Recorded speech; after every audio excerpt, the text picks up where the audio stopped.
সুপ্রভাত বন্ধুরা, আজ হলো 2 সেপ্টেম্বর 16 ভাদ্র মঙ্গলবার। আজকের সকালের বিশেষ বিশেষ খবরগুলি হলো: অরুণোদয় এবং রেশন কার্ডে বঞ্চনা নিয়ে আজ হাইলাকান্দিতে গণসত্যাগ্রহের ডাক।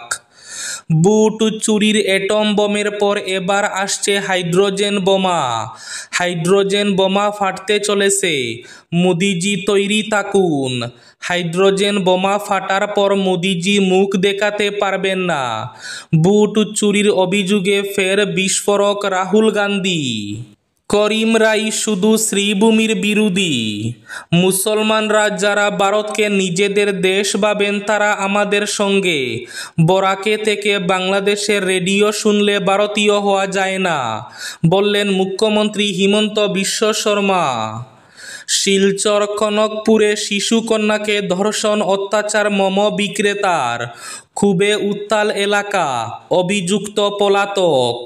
অভিযুক্তের 2 ভাইকে পুলিশে দিলেন ক্ষুব্ধ জনতা।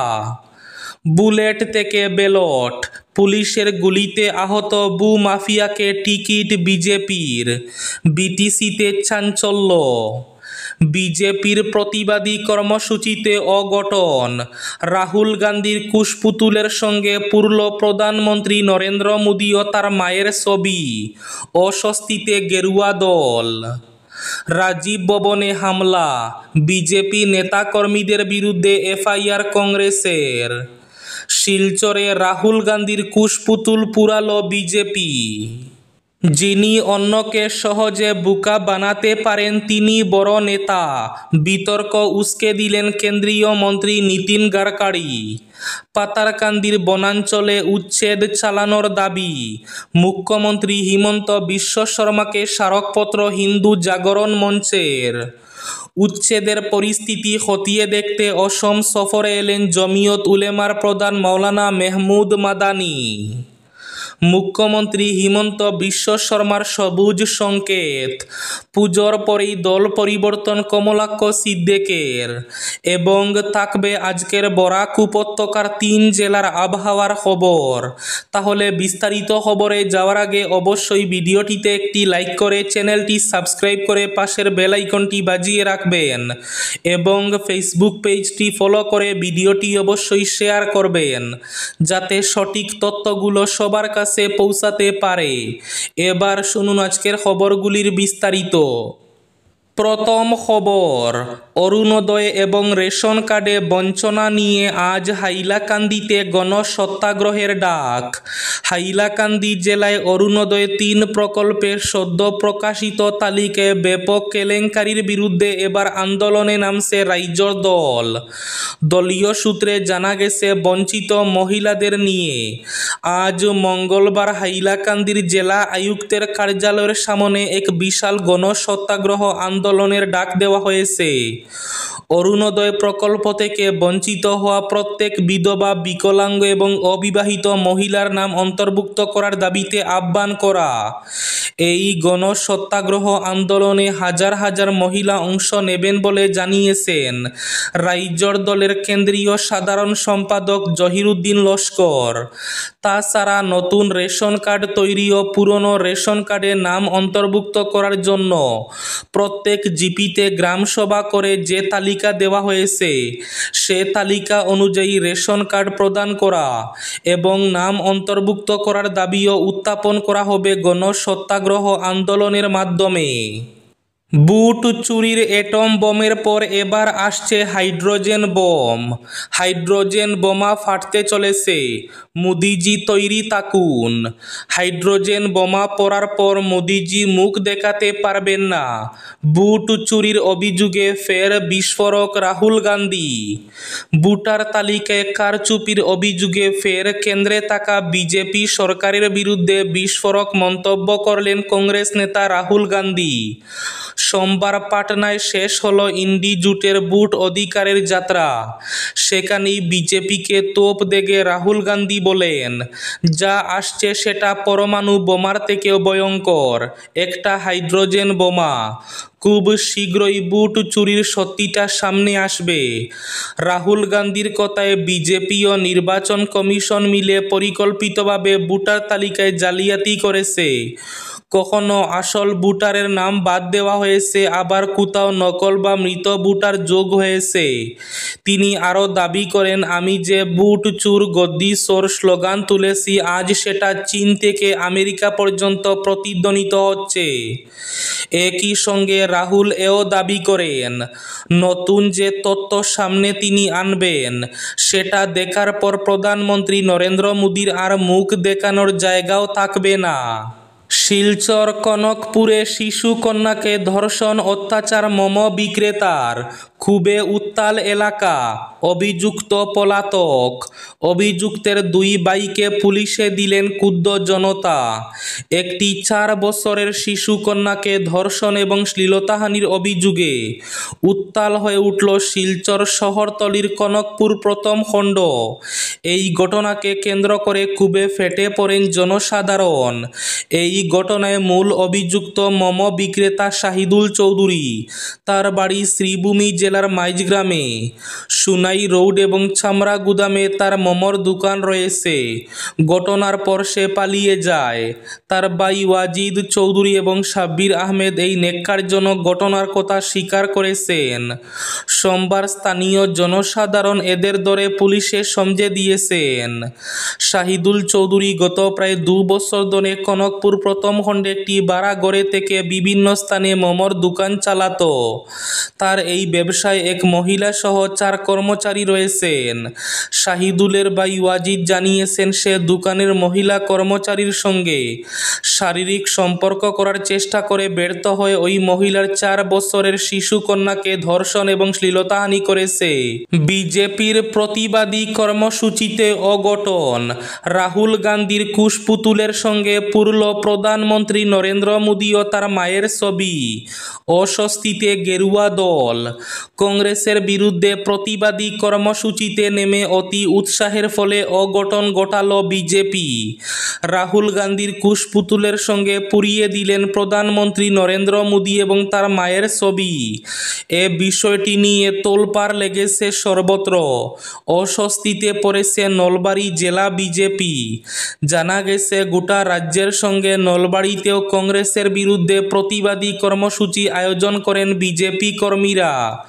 প্রধানমন্ত্রীর মাকে নিয়ে অশালীন মন্তব্যের জেরে কংগ্রেস এবং রাহুল গান্ধীর বিরুদ্ধে প্রতিবাদ সাব্যস্ত করা হচ্ছে সর্বত্র। এর সঙ্গে সঙ্গতি রেখে নলবাড়ীতেও প্রতিবাদী কর্মসূচি পালন করা হয়। এই কর্মসূচিতে ঘটল অঘটন। রাহুল গান্ধীর কুশপুতুলের সঙ্গে পুড়িয়ে দেন প্রধানমন্ত্রী নরেন্দ্র মোদী এবং তার মায়ের ছবিও। সংবাদ মাধ্যম ও সামাজিক মাধ্যমে বিষয়টি ভাইরাল হতেই তীব্র প্রতিক্রিয়ার সৃষ্টি হয়েছে চারিদিকে। অনেকেই বিজেপি কর্মীদের অতি উৎসাহ হওয়ার বিষয়টি দায়ী করেছেন। করিম রায় শুধু শ্রীভূমির বিরোধী, বললেন মুখ্যমন্ত্রী হিমন্ত বিশ্ব শর্মা। মুসলমান যারা ভারতকে নিজেদের দেশ ভাবেন, তারা আমাদের সঙ্গে। বরাকে থেকে বাংলাদেশের রেডিও শুনলে ভারতীয় হওয়া যায় না, বললেন মুখ্যমন্ত্রী। মিয়ার আগ্রাসনের বিরুদ্ধে লড়াইয়ের কারণ হিসাবে অসমিয়া হিন্দুদের সুরক্ষার কথা বলেন মুখ্যমন্ত্রী। কিন্তু সেই তালিকায় বিদেশির তকমা সাটা বাঙালি হিন্দুরাও রয়েছেন কিনা তা বোঝা যায়নি এতদিন। তবে বরাক সফরে এসে মুখ্যমন্ত্রী পরিষ্কার করে দিয়েছেন, অসমিয়া হিন্দু, বাঙালি হিন্দু সকলেই হিন্দু। বিজেপির শাসনে বাঙালি হিন্দুরাও সুরক্ষিত বলে দাবি করেন তিনি। এদিকে হিন্দু ঐক্যের কথা বললেও আরএসএসের সরসঙ্ঘ চালক মোহন ভাগবত আবার হিন্দু মুসলমানদের নিয়ে চলার কথা বলেছেন। ভারতীয় সমাজের অবিচ্ছেদ্য অঙ্গ বলেছেন মুসলমানদেরও। এতে মুখ্যমন্ত্রীর প্রতিক্রিয়া, যেসব মুসলমানরা ভারতকে নিজেদের দেশ বলে ভাবেন তারা আমাদের সঙ্গে রয়েছেন। ভারতের আইন সংস্কৃতি সব মানতে হবে, তখন কোনো সমস্যা থাকে না। কিন্তু বরাকে থাকবেন আর বাংলাদেশের রেডিও শুনবেন, সেটা হবে না। বরাকে থেকে ভারতীয় রেডিও শুনলে আপনি ভারতীয়, বললেন মুখ্যমন্ত্রী হিমন্ত বিশ্ব শর্মা। বুলেট থেকে ব্যালট, পুলিশের গুলিতে আহত বু মাফিয়াকে টিকিট বিজেপির, বিটিসিতে চাঞ্চল্য। বড়োলন্ডের কুখ্যাত জমি মাফিয়া রমেন মোদাহি এবার রাজনীতির ময়দানে।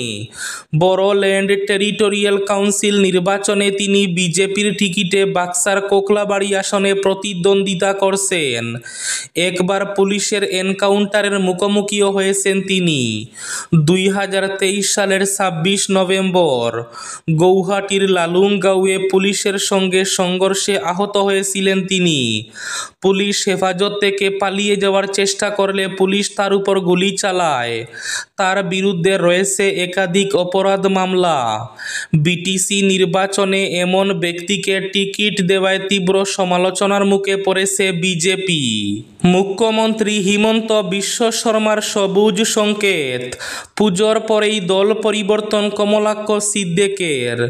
মুখ্যমন্ত্রীর আদর্শে অনুপ্রাণিত বরাক উপত্যকার দুই কংগ্রেস বিধায়ক কমলাক্ষ দেব পুরকায়স্থ এবং সিদ্দিক আহমেদ দল পরিবর্তনের পথে হাঁটতে পারেন।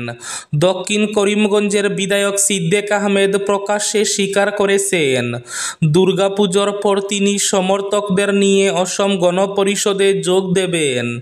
ইতিমধ্যে অগপ সভাপতি অতুল বরা তাকে সবুজ সংকেত দিয়েছেন বলেও তিনি জানান।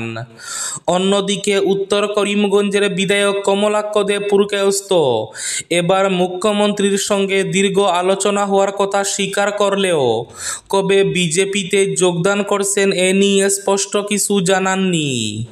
উচ্ছেদের পরিস্থিতি দেখতে অসম সফরে এলেন জমিয়ত উলেমার প্রধান মেহমুদ মাদানি। অসমে উচ্ছেদ মুখ্যমন্ত্রী হিমন্ত বিশ্ব শর্মার বিরোধিতা করে তিনি যখন বিজেপির চক্ষুশূল, তখন হঠাৎ করে অসম সফরে এলেন জমিয়ত উলেমার প্রধান মৌলানা মেহমুদ মাদানি। সোমবার গোয়ালপাড়া সহ আশপাশ এলাকায় উচ্ছেদের স্থানে গিয়ে উচ্ছেদকৃত লোকদের সঙ্গে দেখা করেন তিনি। মঙ্গলবার দিল্লি ফিরে যাওয়ার আগে সাংবাদিক বৈঠকও করবেন মাদানি। দিন কয়েক আগেই দিল্লিতে জমিয়ত উলেমার কার্যকরী কমিটির সভায় অসমে সংখ্যালঘুদের উচ্ছেদের বিরোধিতা করে মুখ্যমন্ত্রী হিমন্ত বিশ্ব শর্মার অপসারণ চেয়ে সুপ্রিম কোর্টের দ্বারস্থ হওয়ার প্রস্তাব নেওয়া হয়েছে। মেহমুদ মাদানির নেতৃত্বাধীন জমিয়ত উলেমার সেই প্রস্তাবের তীব্র বিরোধিতা করা হচ্ছে। খুদ মুখ্যমন্ত্রীও বুড়ো আঙ্গুল দেখিয়েছেন মাদানিকে। বিজেপির নেতাকর্মীরা রাস্তায় নেমে প্রতিবাদ করেছেন মাদানির বক্তব্যের। কিন্তু সেই প্রেক্ষাপটেই মেহমুদ মাদানি সোমবার অসমে এসেছেন উচ্ছেদের পরিস্থিতি খতিয়ে দেখতে। পাতারকান্দিতে উচ্ছেদ চালানোর দাবিতে মুখ্যমন্ত্রী হিমন্ত বিশ্ব শর্মাকে স্মারকপত্র হিন্দু জাগরণ মঞ্চের। পাতারকান্দির সংরক্ষিত বনাঞ্চলে অবৈধভাবে বসবাসকারীদের উচ্ছেদের দাবি জানালো হিন্দু জাগরণ মঞ্চ। এ মর্মে এক স্মারকপত্র মুখ্যমন্ত্রীর হাতে তুলে দেওয়া হয় সোমবার। আদালতের নির্দেশে সরকারি সহযোগিতায় রাজ্যের বিভিন্ন প্রান্তের সংরক্ষিত বনাঞ্চলে অবৈধ দখলদারদের বিরুদ্ধে উচ্ছেদ অভিযান অব্যাহত রয়েছে। এ নিয়ে খুশি একাংশ মহল, তবে বিষয়টি নিয়ে বিরোধী দল কংগ্রেস মোটেও খুশি নয়। তারা সরকারের এহেন পদক্ষেপে রুষ্ট হয়ে চলমান উচ্ছেদ অভিযান বন্ধের দাবিতে রাজ্য রাজনীতি সরগরম করে তুলেছে। ঠিক সেই সন্ধিক্ষণে সরকারের এই পদক্ষেপকে সমর্থন ও স্বাগত জানিয়ে সোমবার মুখ্যমন্ত্রীর হাতে স্মারকপত্র তুলে দিল পাতারকান্দি হিন্দু জাগরণ মঞ্চ। শিলচরে রাহুল গান্ধীর কুশপুতুল পুরালো বিজেপি। প্রধানমন্ত্রীর মাতৃদেবীকে জড়িয়ে অশালীন ভাষায় অপমান করায় রাহুল গান্ধীর কুশপুতুল দাহ করল বিজেপি। সোমবার বিজেপির কাছাড় জেলা কমিটির উদ্যোগে শিলচরের রাজপথে এক বিক্ষোভ মিছিল বের করা হয়। শহরের বিভিন্ন পথ পরিক্রমা করে বিক্ষোভ প্রদর্শনের মাধ্যমে শহীদ ক্ষুদিরাম বসুর মূর্তির পাদদেশে জমায়েত হয়ে তীব্র প্রতিবাদ জানিয়ে রাহুল গান্ধীর কুশপুতুল দাহ করা হয়। রাহুল গান্ধীকে তার মন্তব্য প্রত্যাহার করার দাবি জানিয়েছেন জেলা বিজেপির কর্মকর্তারা। আজকের বরাক উপত্যকার 3 জেলার আবহাওয়ার খবর। আজ বরাক উপত্যকার 3 জেলার আকাশ একটু মেঘলার পাশাপাশি গতদিন থেকে আজ গরম একটু কম থাকার পূর্বাভাস। শিলচর কাছাড়ে আজ সর্বোচ্চ তাপমাত্রা থাকবে 34 ডিগ্রি সেলসিয়াস এবং সর্বনিম্ন তাপমাত্রা থাকবে 27 ডিগ্রি সেলসিয়াস। শ্রীভূমি জেলায় আজ সর্বোচ্চ তাপমাত্রা থাকবে 34 ডিগ্রি সেলসিয়াস এবং সর্বনিম্ন তাপমাত্রা থাকবে 27 ডিগ্রি সেলসিয়াস। হাইলাকান্দি জেলায় আজ সর্বোচ্চ তাপমাত্রা থাকবে 34 ডিগ্রি সেলসিয়াস এবং সর্বনিম্ন তাপমাত্রা থাকবে 28 ডিগ্রি সেলসিয়াস। এবার শেষ খবরটি। যিনি অন্যকে সহজে বোকা বানাতে পারেন তিনি বড় নেতা। বিতর্ক উস্কে দিলেন কেন্দ্রীয় মন্ত্রী নীতিন গাডকারি। সত্য বলে কিছুই নেই, নেতা হতে হলে ঠকাতে জানতে হয়। যিনি অন্যকে সহজে বোকা বানাতে পারেন তিনি বড় নেতা। এমনই রসিকতায় মোড়া মন্তব্য করে আবারও বিতর্ক উস্কে দিলেন কেন্দ্রীয় সড়ক পরিবহন মন্ত্রী নীতিন গাডকারি। নাগপুরে অনুষ্ঠিত অখিল ভারতীয় মহানুভব পরিষদের এক সভায় বক্তব্য রাখতে গিয়ে গাডকারি বলেন, যে ঠকাতে জানে সেই সবচেয়ে ভালো নেতা হতে পারে। তবে কটাক্ষ বা কৌতুকেই থেমে থাকেননি মন্ত্রী। উপস্থিত শ্রোতাদের উদ্দেশ্যে তিনি বলেন, জীবনে সৎ পথে চলা এবং নিষ্ঠার সঙ্গে কাজ করাই দীর্ঘমেয়াদে সাফল্যের মূল মন্ত্র। শর্টকাটে সাফল্য এলেও তা স্থায়িত্বহীন এবং বিশ্বাসযোগ্যতাকে খর্ব করে। রাস্তায় যদি ট্রাফিক সিগন্যালে দাঁড়ানোর বদলে লাল বাতি অমান্য করে দ্রুত পৌঁছাতে চান, তাহলে হয়তো দ্রুত পৌঁছাবেন, কিন্তু শর্টকাটের আরেকটা মানে হলো সেটা আপনাকে কেটে ছোট করে দেয়, বললেন গাডকারি। এই ছিল আজকের সকালের বিশেষ খবরগুলি। ভিডিওটি অবশ্যই লাইক করে শেয়ার করে দেবেন।